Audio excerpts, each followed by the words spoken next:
you're obsessed with the Connie Pheiff Show. It's about a lifestyle shift to move up or out. Hey, what's your jam? What's the one thing that really drives you? What makes you unstoppable? It's about opening a new door to live your dream. People give up way too early on their dreams. It's about enjoying the journey. It's about keeping it real. Damn, now the interviewee is interviewing the interviewer. I like this. It's all about you.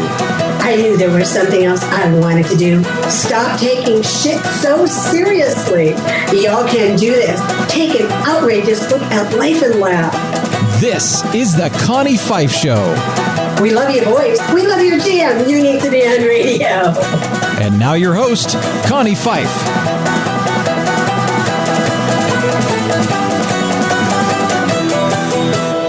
Well, hello, it's Connie Pheiff, and this is the Connie Pheiff Show. And we have an incredible guest today. But before we get there, I just want to talk about sharing our show because I'm loving our community. It is just phenomenal. And I just want to thank you for sharing us and letting other people know about us because it is just incredible. And we continue to bring incredible guests on the show. And today is no different. But when you're sharing the show, when you're hashtagging us, when you're hashtagging our guests, we have giveaways for you. And today's guest is going to be giving away to you a chapter out of her new book, Speaking to Influence, Mastering Your Leadership Voice. So remember to share away because people are coming here. They're coming to the Connie Pheiff Show because we talk about business. We talk about the real deal, the ups, the downs, the tears that come, the successes, and we all share in those successes together because we want you to be successful. We want you to really be thriving, whether it's there sitting in the C-suite or building your lifestyle business. And that's all the information that we're sharing because we are all about helping you, helping the world's most daring minds keep the passion of life activated. So make sure you're sharing us because we really do appreciate that. So on to the show. So let me give a little bit of introduction for our guest today. She speaks to influence. This is exactly who she is. When I first met her, I was just in awe of her the entire time, her professionalism and the work that she does and how she's helping others coach and how she's helping them find their leadership voice. So she's written a book about that. Her latest book is Speaking to Influence, Mastering Your Leadership Voice. She's a woman. She has confidence. She has poise, focus, and credibility. And this is what best describes her. So joining us from Philadelphia, Pennsylvania, and y'all know Pennsylvania is really dear to my heart. Please welcome to the Connie Pheiff Show, Laura Sokola. Hi, Connie. Thank you so much for having me today.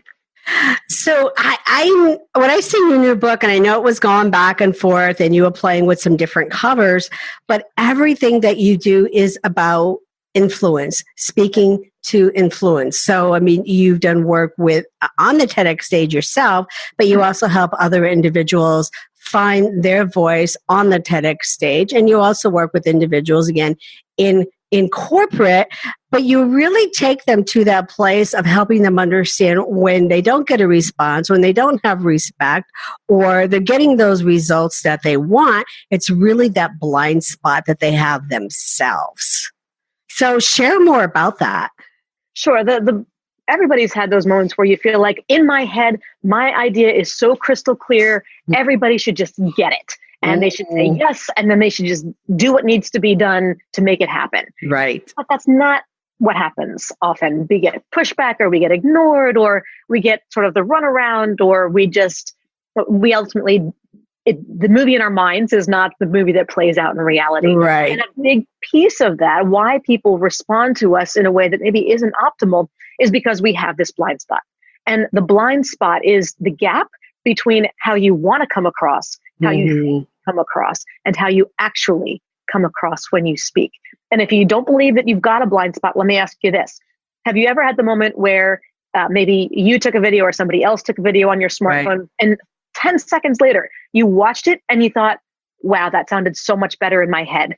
Or, yes, oh my gosh, what was I doing with my face on that video? Or, right, things all those little pieces where you're going, well, you were here when that movie was taken 30 seconds ago. So why are you surprised by what you see or what you hear? Right. That's the gap. We intend one thing, but what actually comes out is quite different. And until you start to understand where those patterns are or where those incidentals happen, you're not going to be able to get the results you want. When you start to recognize it, then you can start to control the factors and that create that impression and use it to your best advantage. Now, a trick for that I learned from you, because I have that. I'm guilty of that. Sure. And the one trick that I learned from you is video yourself and play it back. Now, I do these podcasts all the time. And even when I play them back sometimes, and I'm like, I said that? Or the hand gestures or something. And that was something that I did learn from you, because I wouldn't listen to my videos back. And now I do. I'll go way back. I'll listen to them. I'll play them. And I'll look at different folks that do interviewing to see what their techniques and how their talents are. And then I'm like, okay, so let me really take a look back at myself to see if I'm coming across that way. So that's one technique. What other techniques could somebody take, like just today, to really take a look at themselves and understand where their blind spot is? I think video really is your best friend. And it's about what you do with that, because even for number one, I record myself practicing certain things, but also even when I'm giving a speech, when I'm giving a presentation, when I'm doing a training, I will video record many of those experiences. I may or may not watch the whole thing, but I'll maybe go to just the first 2 minutes to see how I launched into it. Was it a smooth on-ramp, or did I ramble for a minute before I really got my rhythm? Right. Or if I'm trying a new story or a new explanation or activity, did I set it up well? Did I debrief it well? Okay. That's a chance for you to really, football coaches make their teams watch game day footage afterwards, right? Or comedians are going to go back and watch some footage of themselves to see who laughed when, what response did I get. Right. But it's not until you see your own video that you have a completely and totally objective view of what actually happened. So my clients, I make them, and my students as well, when I was teaching graduate school, everybody has to video record themselves before I will have a conversation with you about what you need to do. Because otherwise, I can give you feedback on what I see. Right. But your brain naturally goes into what I call deny and defend mode. It's like, well, but that's probably not as bad as she said, or, well, but I meant to do this, or what I was trying to do was that, or, well, she just didn't understand, or if you knew this, then you'd realize. No, I don't care what you intended. I don't care what's coming. It still didn't happen. I knew exactly. It's not whatever you intended is not what came out. So when you see your video footage, then we're comparing apples to apples. Okay. Both are looking at what happened. I'm not talking about what happened while you're talking about what you intended, right? So that's like the great equalizer. So never ever, and nobody likes the video. No, you don't like looking at yourself, or we're really critical about ourselves as well. Oh, yeah.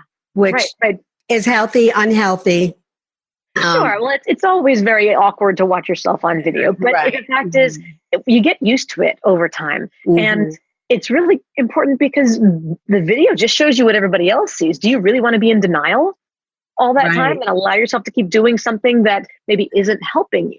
That's the point. I actually describe it as the secret ingredient, and I refer to it as broccoli. The video is broccoli, because as a kid, you don't want to eat your broccoli, but your mother forces you to eat it because it's healthy for you, and you grow up big and strong, and eventually you may even develop a taste for it. And that's how the video camera works, because it doesn't taste good. You don't enjoy the process of it, but it really is good for you. And the fact is, eventually you do learn to just get used to it. I still don't enjoy watching myself on video, but it's so helpful. I can't imagine doing it any other way.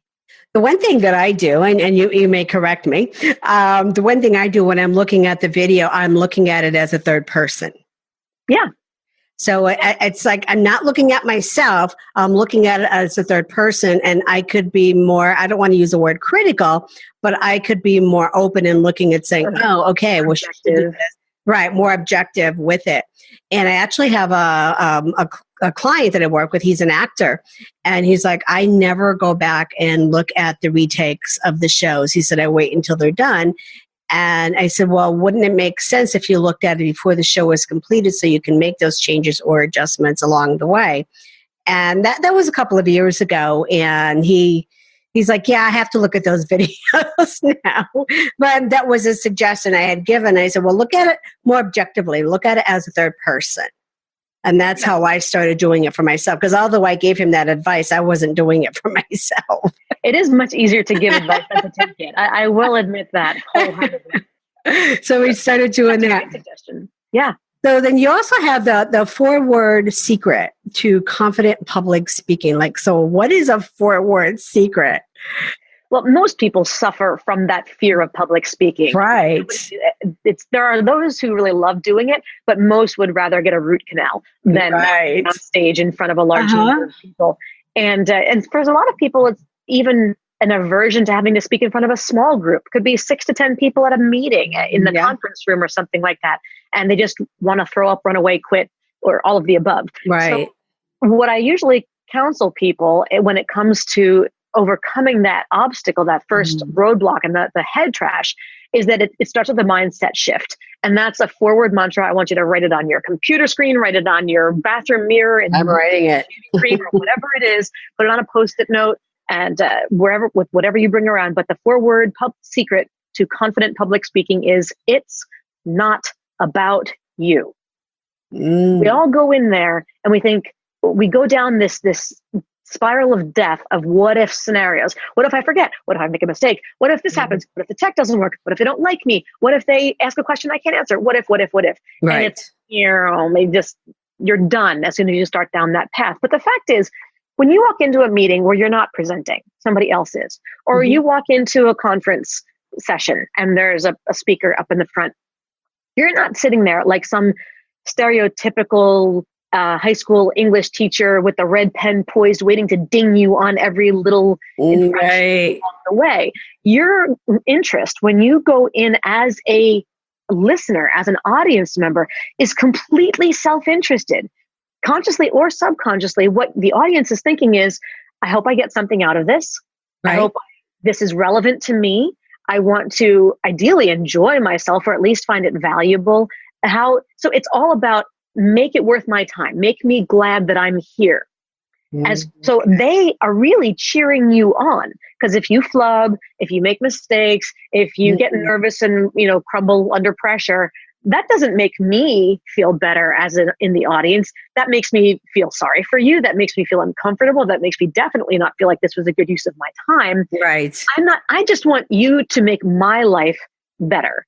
So if you can make me feel like I got something out of this, if you make me feel smart because you explain things clearly and well, and I can understand it easily, those are all things that will make me reflect that feelings of positive onto you. So it's not about me thinking about, is she good? It's, am I getting what I want? So we're not thinking about you. So your job as speaker really is to give them experience possible while you're talking. So that goes into how do you connect then with your audience? So it is about them. So how will you connect? I mean, you have an audience, you have different people. So staying your authentic self, connecting with your audience, and having that voice and coming across with that leadership voice, that authenticity. How do you hold that? How do you capture your audience with that? There's a lot of pieces involved with that. But number one is recognizing that no matter what your content is, you need to be able to be flexible in your examples, your explanations, your approach, depending on who you're talking to. So engineers are going to be much more interested in time efficiency, in the amount of resources necessary, in what it's going to take to build whatever it is. If you talk to the finance department, they want to know if it's going to make the budget. Right. Everything comes down to the budget, to the revenue, the bottom line. Right. How long it takes, that's incidental if it comes in under budget. So everybody's going to have a different take. So if you're smart, you know who your audience is. You take your idea, your pitch, your analysis, your whatever it is, and include the details that are going to be most relevant to them. And ideally start with an explanation right off the bat of how what you're going to tell them is directly going to impact their jobs, their life. Because if you help them answer the question, what's in it for me first, then they've got motivation for listening. Right. You don't want to sit there and listen through all sorts of data and stats and examples and diagrams and charts and tables, thinking to themselves, okay, where are we going with this? And why should I care other than general interest? What's in it for me? Are you going to make my life easier with this, or are you going to make my life more difficult with this whole thing? So tell me the bottom line of relevance to me. That's how you connect with your audience, and then approach from there. And you'll have such an incredible connection. Making it that way. Let's take a really quick break for our sponsors, and we'll come right back. And I want to continue that conversation just a bit more. So everybody hang in there. We'll be right back. The Connie Pheiff Show is heard everywhere. You can find The Connie Pheiff Show on most of your favorite networks. It's time to now recognize and thank our major networks for all of their support. In the house, we have Conscious Business Radio, C-Suite Radio, Transformation Radio, iHeartRadio. We are also heard on Google Play, Apple Radio, Stitcher, and so many more that I just can't keep up with them all. I'm Connie Pheiff, your unstoppable diva. Learn more about our gym and how we can work together at my fancy schwanky website, ConniePheiffShow.com. I'll see you over there. Until then, like, share. Now back to the show.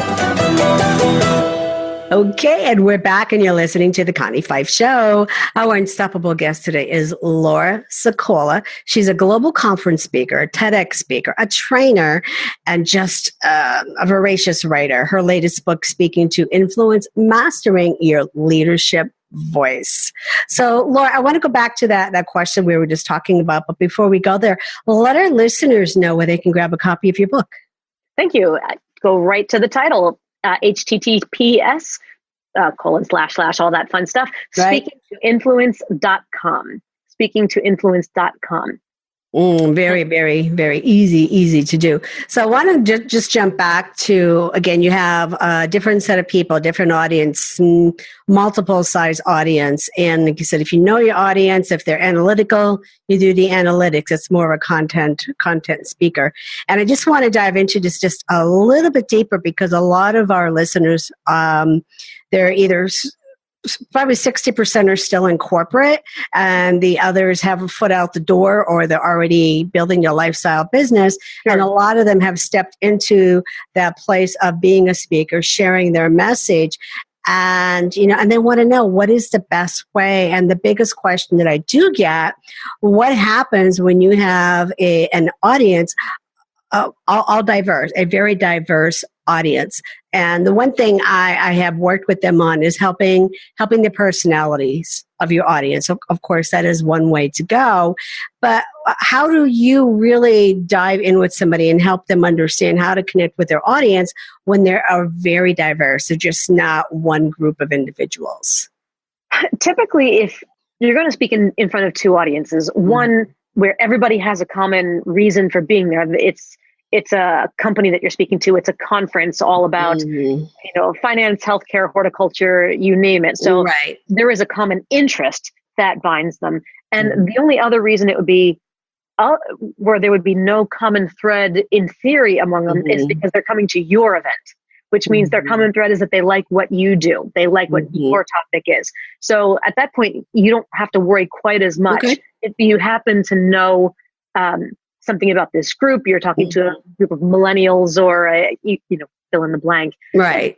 Get a little bit, but chances are there is always some unifying thread. Okay. Otherwise, why would they all be joining? Right. That's a really good point. Like you said, even if they're in a company, they could all be different, from the finance department to customer service to sales. So they do have different personalities. But like you're saying, the common thread is the company itself and the mission of the company, or the theme of the company, or the theme of the conference that they're holding. So stay focused on that. Okay, that is really good. The other area, where there's some disconnect. Some have been either with association groups, but still, they still come with the same mindset, if it's the finance association or Sure. collegiate association. So there's still an area where there's that common ground, that common goal. So, no, great advice to have there. So a couple of questions for our hot seat section. Okay. So, I know you've done a lot of things. You've traveled around the world. You've done so many different things, and an incredible woman. But answer the question of, I am unstoppable because. I am unstoppable because I have a very short attention span, and I need to constantly be entertained and inspired and enthusiastic about what I do. So that's going to get me out of bed in the morning and finding new opportunities and new directions and new people to meet, new stages to be on. It's what makes life fun, and that's what drives me. So all that you have done, so complete this one. Never have I ever. Never have I ever. That's a good one. Never have I ever willingly had to learn tax and accounting software. That was a painful journey. I did it. It wasn't willing. I have attempted to teach myself basic principles of this and that. And I you know what? This is what you hire people for. That's right. Yeah. I'm there with you. Our accountant this year, we did our time. Just to go get them done is painful. But this year, we have a new accountant, and it was a really enjoyable meeting in terms of she really made you put you at ease. And she even sat there and she said, I love what I do. And I just looked at her and I said, honey, if you love what you do, you can keep doing it. And you know what's so important? So I'm going to tangent for a second here, that a lot of people get really nervous when they're networking, right? How do I talk about myself? How do I pitch? What's my elevator 30-second intro kind of thing? And especially people who are in a lot of those kinds of fields will often say, well, I don't know, I'm an accountant, or I'm just a this or a that. And or I'm just that's boring. I don't want to talk about it because nobody's going to be interested. Right. No, that's the whole point. I love my accountant because he loves tax accounting. Yes. You know what? I have this idea. I was thinking about you yesterday. Let me tell you about how this new thing is going in. Handle it. I love that he loves it. Yes. I don't want to hire somebody who feels about accounting the way I feel about accounting. I know. Never hire that. I get hives. Exactly. And it's funny. I seen her about a week later. We were at a dinner for our financial advisor, how we met her, and she was at this event, and somehow we ended up sitting next to each other and turned. It was like, oh, hi. She just glowed, like, enjoying doing taxes. And I'm like, I am just like in awe of this woman. And I thank God there are people like that in the world, or I would be in serious trouble. So, be proud of what you do and let people just understand why you love it. Right. As long as they're like that, that's the connection with the audience. And they'll be more connected to you. They don't have to be connected to your topic. They're connected to their topic because they have to pay taxes. Right. They just want to know that you love what you do, and that gives them the confidence that you're going to be good at it and someone worth continuing to work with. Right. And it was like a big round table. And of course, I'm like, let me buy a couple glasses of wine. She must have got 10 business cards before we left dinner that night. Wow. And there was another CPA in the room who had mentioned it, but everybody was coming to her because you could just see how she loved it and how she just networked with people. And again, there's not too many tax folks that do that. I was just impressed with her. I really was. So to be able to do that. But I like what you said about networking, and again, going there. And the same thing for networking applies true as when you're speaking, that it's all about them. Yes, correct. Yeah. I heard the best pitch or like elevator speech networking. There was a guy who literally, his company sold trash and recycling bins. Okay. This is it. This is not sexy. Well, that's not, I was going to say. Much of the imagination. But I loved it because he said, I have the best job in the world because I get to talk trash all day. I love that. That was so cute. He said, that is so cute. You know what? At some point I may need to buy from you. I don't know, but I want to keep, I can't believe I'm saying it. I want to keep talking to the guy who sells trash cans. Who knew? So just don't be ashamed of what you do or think that other people won't be interested, as long as you come across as liking your work. Right. That gives confidence that you're actually good at it too. Right. And it goes back to do what you love to do. work with you love, and love what you do, and it just makes a difference. It just comes through, and when you're that authentic about it, people see it. Right. Again, like just like her, like I said, she had like 10 business cards. People just coming up to her, like, "Could I give you my card? Could I give you my card?" Right. Yeah, it was just really that magnetism about it. Yeah, it was. And like I said, when I went, she just put me at ease, to do it. And she was like, "You done?" I'm like, "I'm done." I'm like, "We're done." And my husband was with me. I'm like, "Oh, okay." Great. Let me give you a big check for that one. Right. Right. Exactly. Right. So with that, so really, will you ever be satisfied with the work that you do? And I think you've already said that. And so it's a beautiful yes and no. I love what I do, and it is very satisfying on a daily basis. Mm-hmm. But will I ever feel like I've hit the end? I don't think so. I think there's always more. You just never know. Yeah. I didn't even know that this kind of work was a thing until I started doing it about 6 years ago, and someone said, "I'll pay you to help me be better at X." And I went, "Right. Thing? Okay, you're going to pay me? Right. Great. I can do this." Uh-huh. It's amazing how life evolves, and there's always something new. So I never think I'm done, because I know that a year from now I'll discover something new that I'd never done before, and it'll probably capture my attention too. No, knowing you will. You're not going to be done. You're never going to be done. Well, I want to thank you for being here. This has just been fabulous getting to talk to you. I haven't talked to you in a bit of a time, but again, you're an author, you're a speaker, trainer, you're working with corporate CEOs. I mean, around the globe. So where are you going to go next? So you have this book coming out. So why don't you share a little bit more about your book? Sure. Thank you. The book, again, is called Speaking to Influence, Mastering Your Leadership Voice.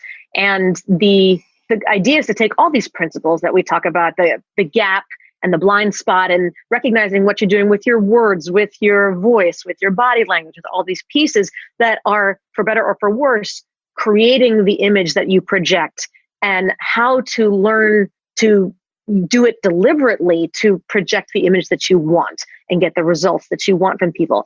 And it's a do-it-yourself. So there's lots of examples and stories in it, but there's also exercises and worksheets. Mm-hmm. It comes in audiobook as well as ebook.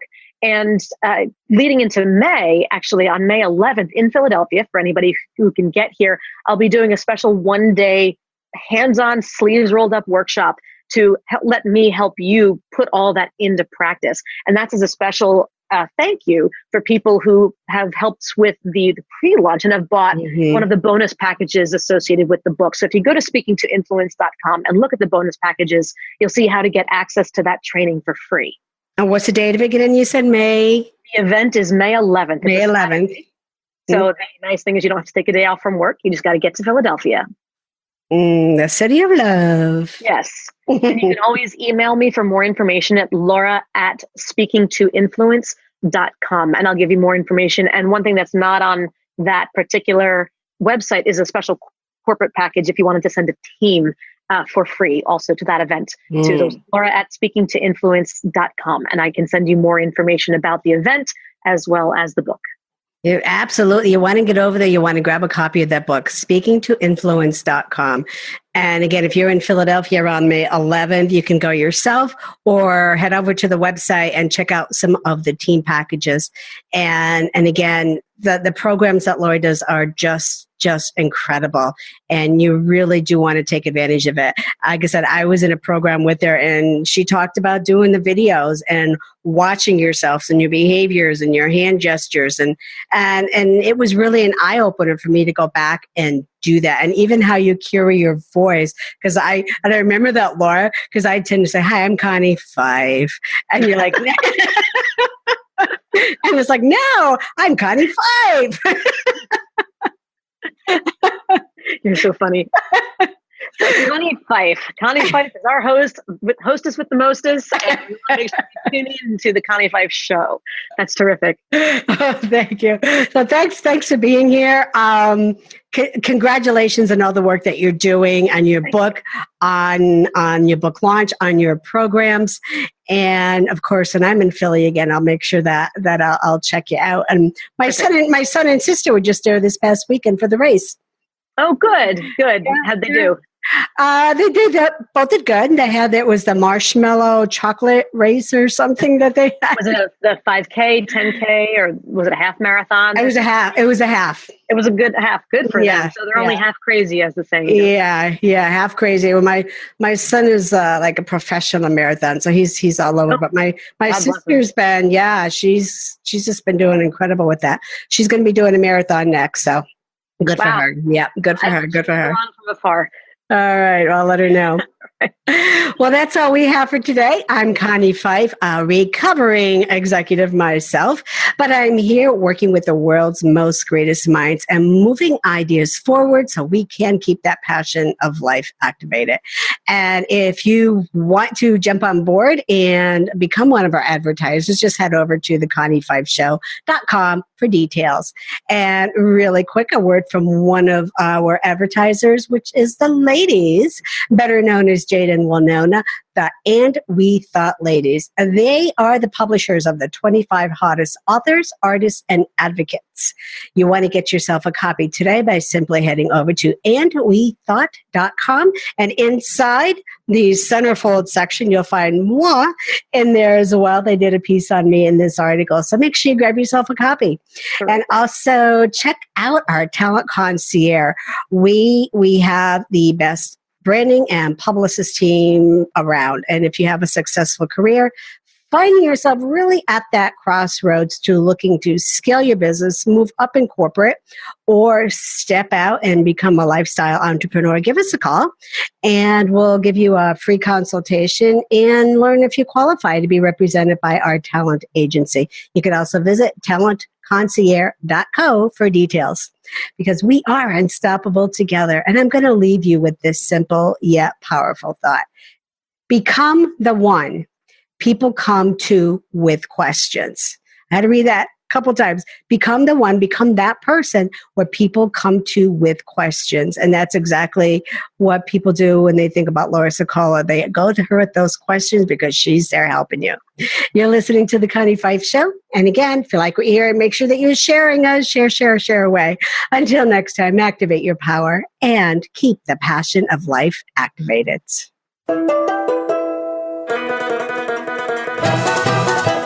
Hey y'all, it's Connie Pheiff. Thank you for listening to The Connie Pheiff Show. Check back often. You don't want to miss any of the good stuff. If you like what you hear and would like to be a guest on the show, head over to theconniefeifshow.com to apply.